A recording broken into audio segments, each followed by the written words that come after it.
Magandang araw.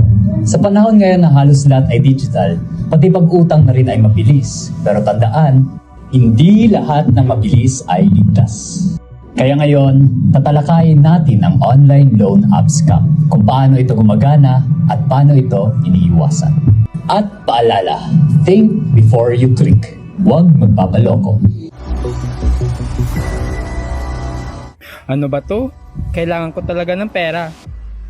Uy! Loan app? Instant approval? Wala pang requirements? Mukhang okay to ah. Masubukan ko nga. Siguro okay lang. Mabilis naman eh. Maraming fake loan apps ang kumakalat online. Karaniwan nilang alok, instant cash, walang ID, walang requirements at mabilis ang proseso. Pero sa oras na i-download mo ang app, hihingi sila ng access sa contacts, photos at messages. At dito na nagsisimula ang problema.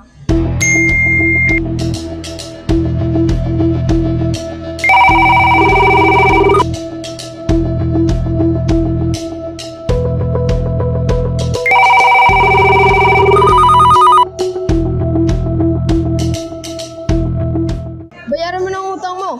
Kung hindi, alam namin ang address mo. Ayaw mo sigurong may mangyaring masama sa'yo o kahit kanino sa pamilya mo. Pero, nagbayad na ako. Hindi ko problema yan. At kung hindi ka magbayad ngayon, mas marami pang bisita ang darating sa inyo. Mas mabilis ka pang nag-download kaysa magbayad.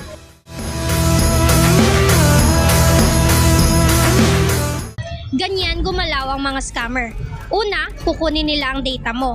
Pagkatapos, tatawagan ka, mambabastos at manghaharas. May iba pa na mananakot, sasabihin na alam nila ang address mo o impormasyon ng pamilya mo para lang mapilit kang magbayad. At kahit na hindi ka naman umutang or fully paid ka na, pilit ka pa ring sisingilin. Kainis naman. Sana hindi ko na lang ito din-download. Nagka-problema pa tuloy. Kaya para makaiwas, siguraduhin mo nang registered sa Securities Exchange Commission, ang lender. Basahin ang reviews, iwasan ang mga app na humingi ng access sa contacts, gallery at personal information. At tandaan, kung sobrang ganda ng alok, malaki ang posibilidad na ito ay hindi lehitimo. Mag-ingat sa online loan apps. Protektahan ng sarili, impormasyon at kapakanan.